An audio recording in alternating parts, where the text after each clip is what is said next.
Hello and welcome to my channel, Redeeming Thunder. I'm here to give you a wonderful prophetic word regarding your move to the promised land is now. Okay, so many of you are going to be receiving prophetic word, a divine unction within you that it is time to move. He has already put it in your spirit that you are chosen to launch forth towards your promised land. He's been giving instruction. One of the words given was that you are allowed to move forward and leave certain people behind, and that would be some ancestors. Okay, he gave this word to me about 2023 in December, and I just recently launched that because it has now entered. We have now entered the series of moving to the promised land, and so this is my assignment for right now. And that word was speaking about Abraham, and the reason why he allowed Abraham to move towards the promised land is because his father had conniving plans against him. I know not everybody has that, and I'm not saying move because there's people plotting against you that your own family members, but for this situation it was, and he had plans to kill him even, and obviously Yahuah protected Abraham. He was calling him forth father of the nations, and then he also was tearing down his father's idols, because the father had an idol shop where they would create these idols. And anyways, he basically stated that the father was not going to change. So in that custom, in that culture, the Israelites do care for their loved ones as they age, as they become elders. They do care for them. Typically that is the custom. But he was stating, for this situation, it is totally understandable that it's not going to be healthy. It's going to be quite toxic all the way through. And Yahuah was lifting him out of that deep waters. And he was saying, I know who's going to change. I know who's not. And so I'm allowing you to take this departure and go forward because you are father of the nations. Okay, so now we are on 3/27/2024, and the prophetic word given by Ruach HaKodesh, praying in the secret place, is Shaka. Okay, and Yahuah says to move to the promised land. Shaka, water from heaven, possession of land. And he also speaks a little bit about sexual immorality, what he means by that. Shaka, strong number 08248. To give, to drink, to irrigate, drink water, cause to drink water. To water, to irrigate. So Deuteronomy 11:10. For the land whither thou goest in to possess it is not as the land of Egypt, from whence ye came out, where thou sowedst thy seed and wateredst it with thy foot as a garden of herbs. So in context, okay. Therefore shall ye keep all the commandments which I command you this day, that ye may be strong and go in and possess the land, whether ye go to possess it, and that ye may prolong your days in the land which Yahuah sware unto your fathers to give unto them and to their seed, and land that floweth with milk and honey. For the land whither thou goest in to possess it is not as the land of Egypt, from whence ye came out, where thou sowedst thy seed and wateredst it with thy foot, as the garden of herbs. But the land whither ye go to possess it is a land of hills and valleys, and drinketh water of the rain of heaven. A land which Yahuah thy Adonai careth for. The eyes of Yahuah thy Adonai are always upon it, from the beginning of the year until the end of the year. Hallelujah. So that is when we move into the promise, and that is what he's talking about. You're going to be flourishing, drinking water of rain of heaven. You're going to be possessing the land, right? And it's not going to be as the life you've had before, where you have to work for every little morsel of strawberry, okay, morsel of apple, and till it and work really hard. In other words, it's talking about your job. He's going to give those income stream that's just going to be flowing in, and you didn't work for it. He just given it to you. So back in the day, they had land, they had crops, they had cattle, okay? But it's saying there's going to be downloads from heaven. It's going to come as rain of heaven, and it's going to feed your family. It's going to provide. It's going to be flourishing. So even if you had a garden, let's say give you land, okay? And so you had enough space to put in crops and et cetera, you're probably going to be able to have enough money to hire a helping hand to plant your orchard, to plant all of your garden. You're going to have enough money to do all that, to establish your homestead. And it's also going to just automatically, supernaturally be an abundant of overflow of produce and an abundant of supplies and an abundant of food for your family. That's the land of milk and honey. Okay? So milk stands for the nurturing care of the Father, and honey stands for the wisdom. So he's going to give you the wisdom of how to plant all this stuff if you wanted to have a garden. And like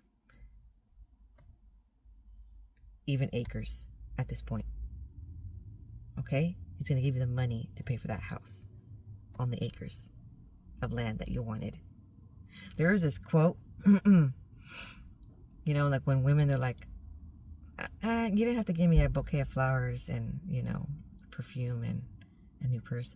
All I wanted was, you know, 100 acres of land with my own homestead and my flourishing organic garden and my wraparound porch. Okay? And that's what he's going to do for you. Hallelujah. So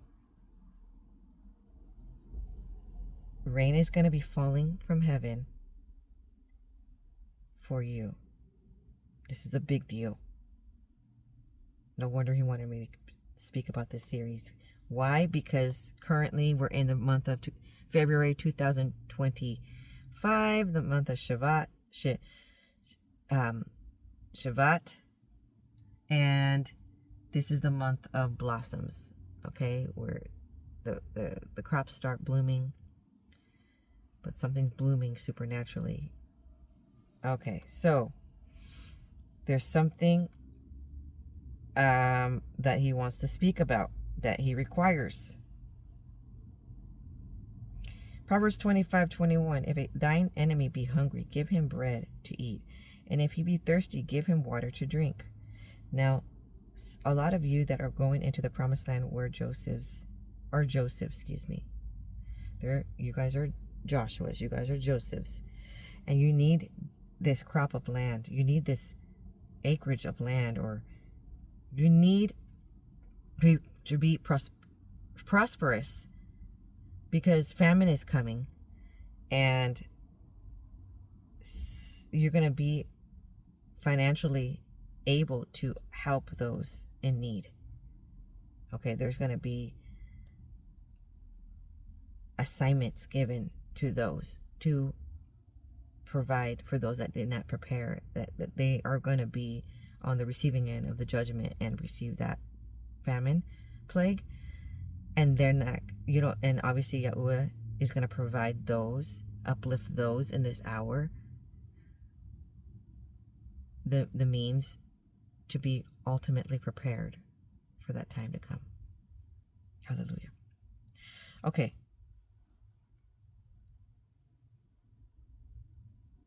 Now, obviously that has to do with Yahuah's wrath and his anger, judgment. Confidence in an unfaithful man in a time of trouble is like a broken tooth and a foot out of joint. As he that taketh away garment in cold weather, and as a vinegar upon nitre, so is he that singeth songs to an heavy heart. If thine enemy be hungry, give him bread to eat, and if he be thirsty, give him water to drink. For thou shalt heap coals of fire upon his head, and the Yahuah shall reward thee. And the north wind driveth away rain, so doeth an angry countenance a backbiting tongue. It's Ecclesiastes 2:6. I made me pools of water, to water there with the wood that bringeth forth trees.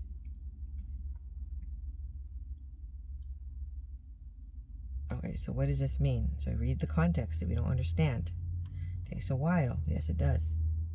I made me great works. I builded me houses. I planted me vineyards. I made me gardens and orchards. I planted trees in them of all kinds of fruits. I made me pools of water to water therein the wood that bringeth forth trees. I got me servants and maidens, and had servants born in my house. After I had great possessions of great and small cattle, above all there were in Jerusalem before me. I gathered me also silver and gold, and the particular treasure of kings and of the provinces. I got me men singers and women singers, and the delights of the Son of Men as musical instruments, and that of all sorts. So Joel 3:18.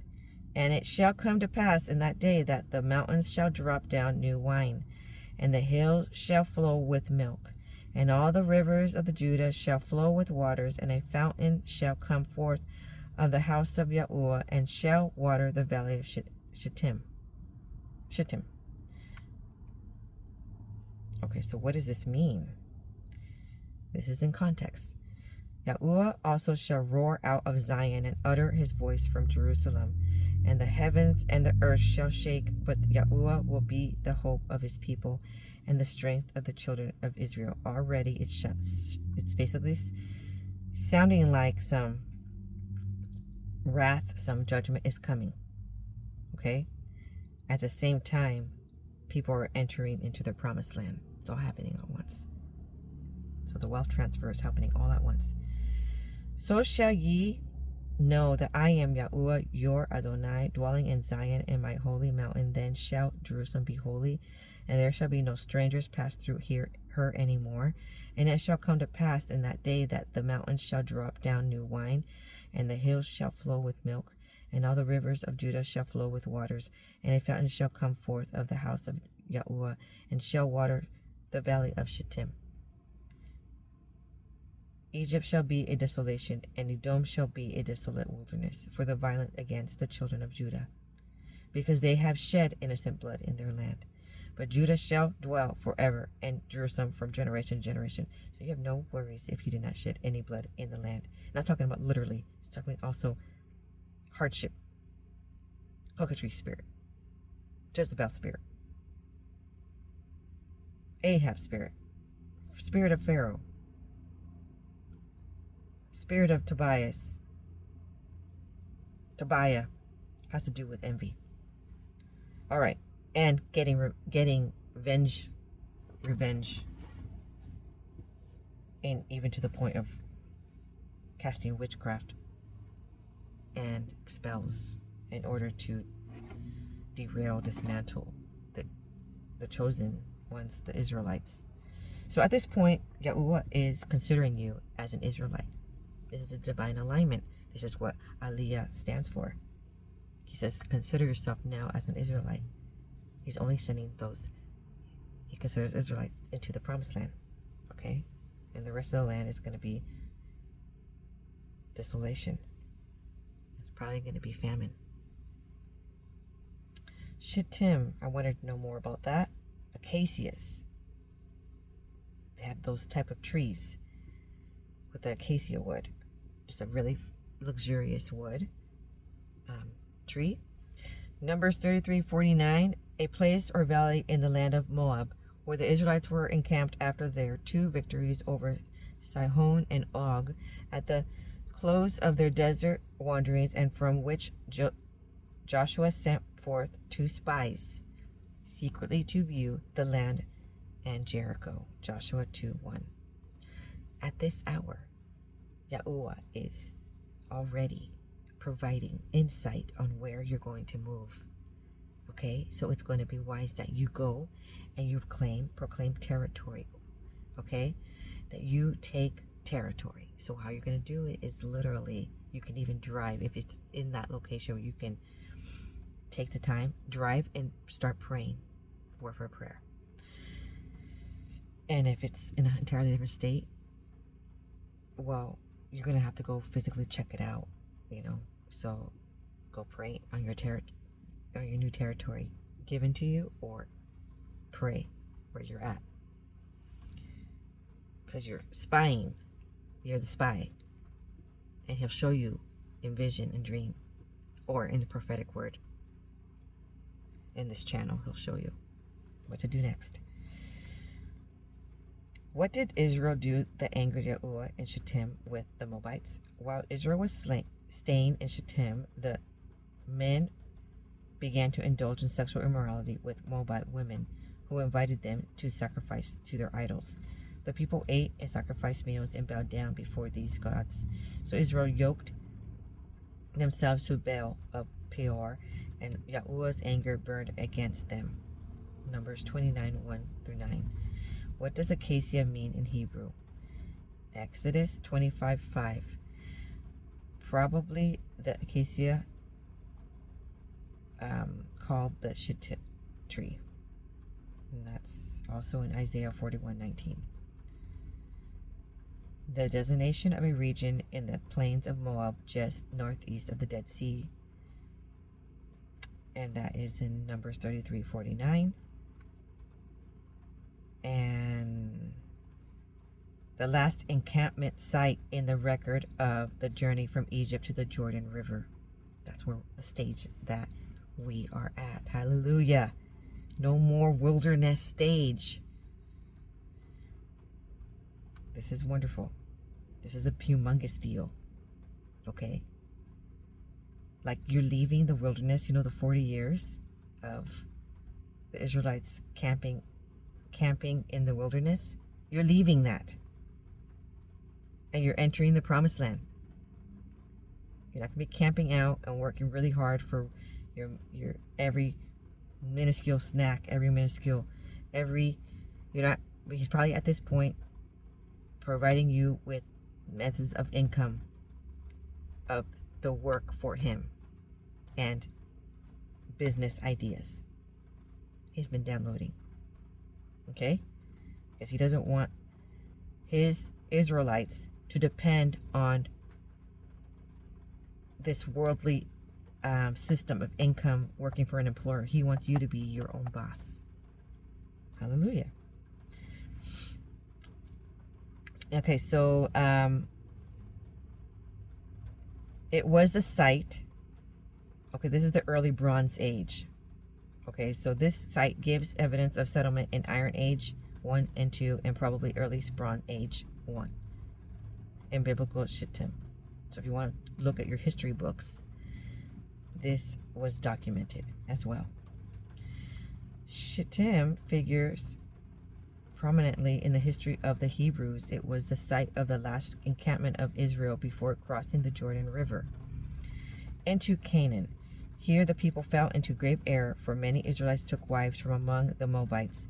This was apparently done at the instigation of Balaam, who otherwise failed in his attempts to aid the Moabites in driving out the Hebrews.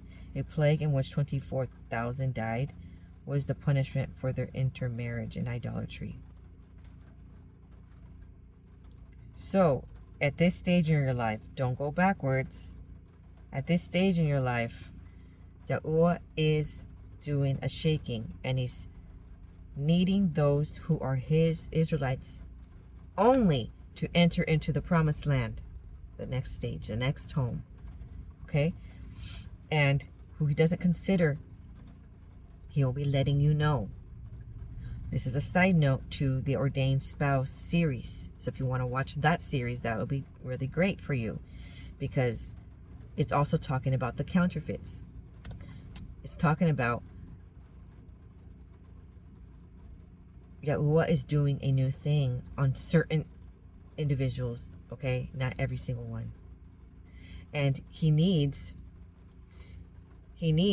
you to, if you are the one selected for a whole revamp, okay?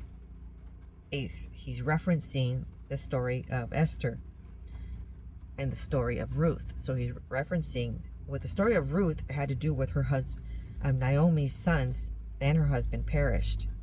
Then they were forced to make a change and move into a different land, traveling together, okay? And things were looking scarce, and it's kind of scary of a new change. But all the while, Yahuah had plans for Ruth to meet Boaz. And when that whole story you want to watch on YouTube, I'll try to find the video the movie that I watched, and I'll put it into this video. But to understand the story of the kinsman redeemer. So there's widows, single women, already had been married women, with children even. So Yahuah is bringing forth Alma, which is of maritable age, okay? And he has been working in that woman heart, healing her, and a new mindset, a new wineskin, okay? There's been a process, just like Esther, of, not only beautifying self, but internally beautifying with praise and worship. And there was an assignment to it. So now with the Esther story, it's going to sound odd to say this, but even so, Yahuah has been highlighting divorces are going to happen. Just like King Xerxes had to divorce Queen Vashti because she refused to do her role as queen, okay? I don't know what happened with her, but I guess that's not allowed. Okay, there's some kings on this land, and there's going to be new queens stepping in the place of the old queens, royal chairs and thrones. And so they're being dethroned in this hour. So not only that, so there could be some plagues, some reasoning regarding a death. Sometimes that may happen, sadly. But don't lose hope, because this is not everybody. But also divorces. But what this word is saying is, during the stage of waiting, and right at the border, right at the last stage, be careful. Don't get desperate now and try to find your own. Don't be your own matchmaker. Let Yahuah pick the ordained spouse for you. And it's saying that he got very angered and he punished them with a plague that 24,000 died with punishment of intermarriage and idolatry, because he doesn't want you to marry someone that is not an Israelite, that he considers an Israelite. He wants you to marry of his DNA. He's going to dismantle on purpose the relationships that don't edify him. Because when you enter into the promised land, goats cannot be there. I'm not talking about literally, I'm talking about supernaturally. Only the sheep. Only what he considered the sheep get to be in the promised land. So, I'm not trying to sound heartless, okay? I know it's going to be a great shocker to some, but he's serious. Okay, now listen, because even Moses didn't make it into the promised land. You're like, what? I didn't know that. I know, but I'm going to tell you why, okay? You don't want to be, Moses was favored by Yahuah. You know, he was one of the ones that got to hear him even, he went on the mountain, Mount Sinai. He was very close to Yahuah, but towards the end, what happened? Let me tell you. Okay, so Moses learned here that he would not see the promised land, and that Joshua was to succeed him as a leader of the people. 27:13 through 23. He was a successful military campaign against the Midianites and was conducted by the Israelites during the encampment, which resulted in the gain of. And then the tribes of Reuben and Gad and half of the tribe of Manasseh determined to remain on the east side of the Jordan River, but only after Moses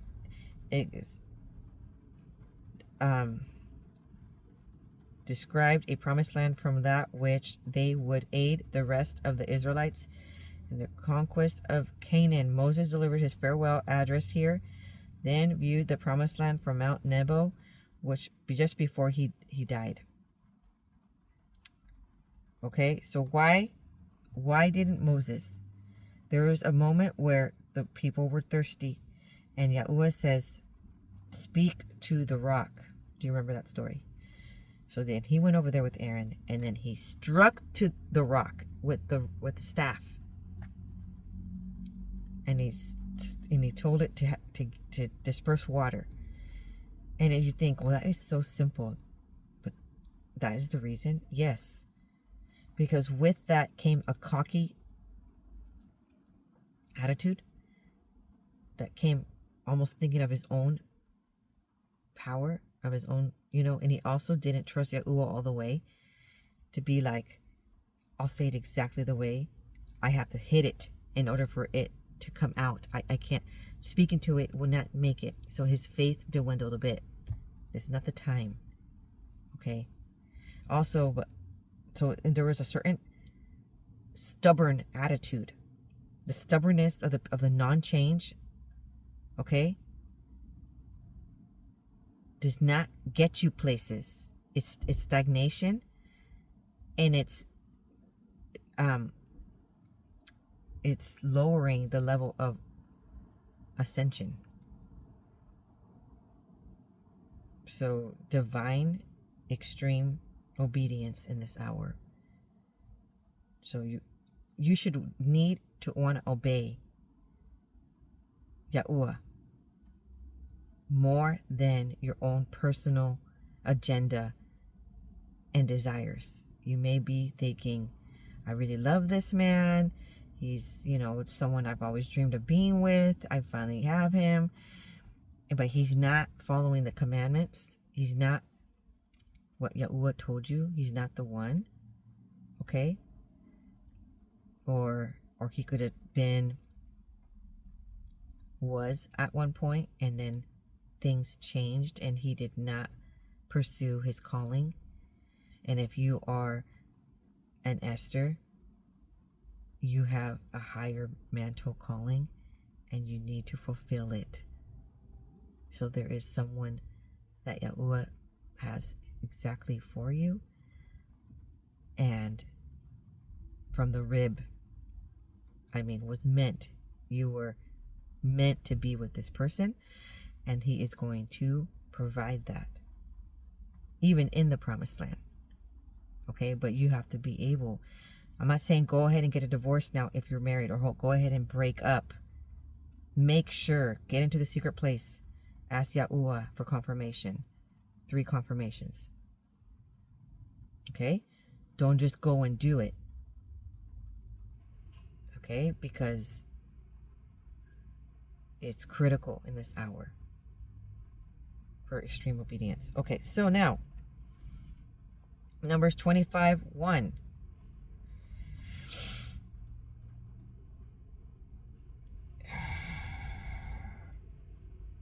While Israel was living at Shittim, the people profaned themselves by prostituting themselves with the Moabite women. These then invited the people to the sacrifice of their God, and the people ate of their sacrifice and bowed down to their God. That's why Yahuah doesn't want you to mesh with those of not equally yoked, because it's easier for them to pull you away and down into, I'm not even talking about praising a little item like a Buddha.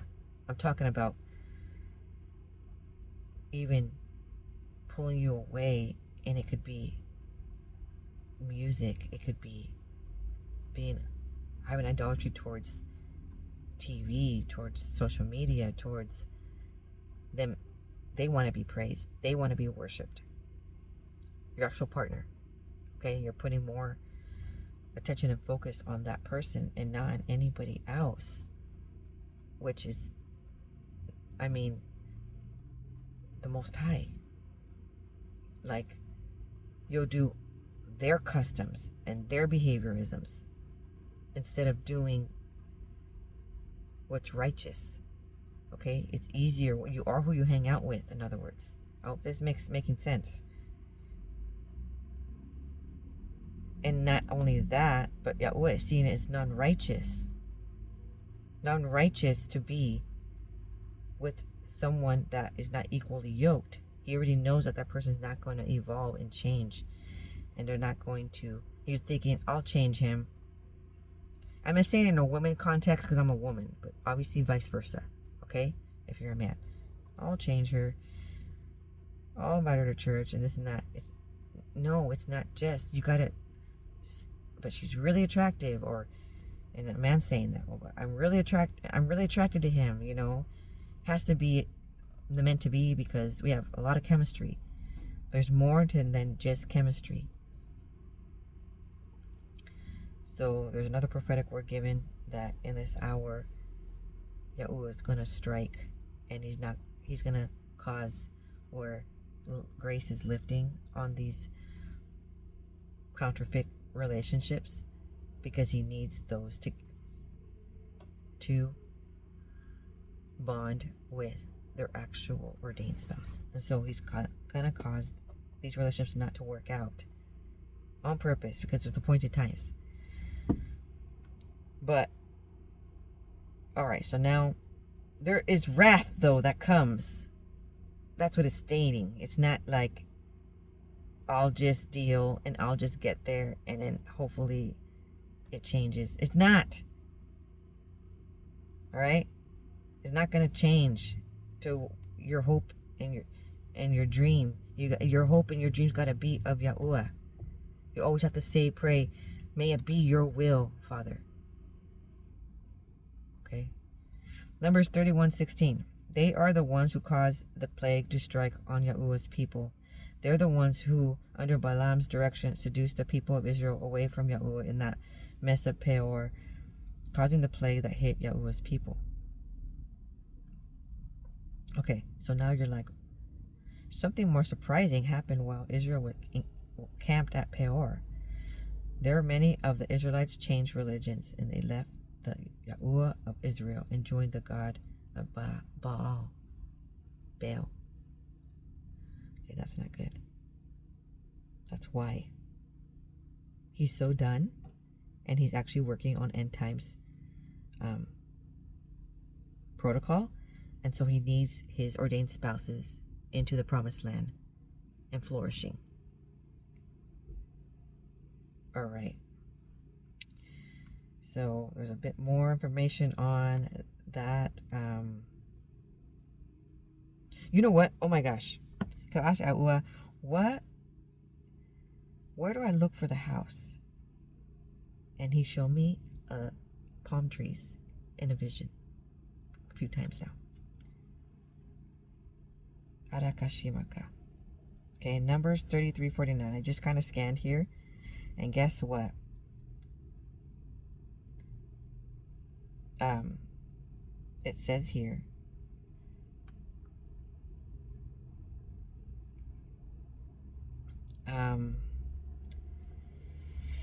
near Jordan, where the city of Abeliah now stands, a place full of palm trees.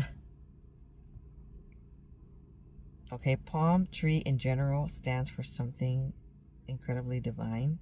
Okay, abundance and prosperity. That's what he meant. He didn't, I mean, obviously you could think it could be. Interesting enough, I'm parked here at a McDonald's and there's palm trees. I mean, that's prophetic in itself. But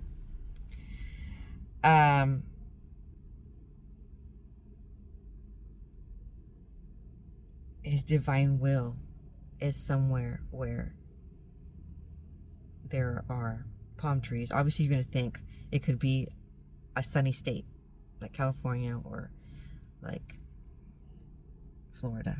If he's calling you to move there, yes, okay. But I think he's saying it also metaphorically, where there are full bloom of palm trees. That's where he's taking you to the promised land. Okay, well, thank you for joining me on this Supernatural Diaries. Water from heaven is falling upon you while you're taking on the possession of the land. Shalom.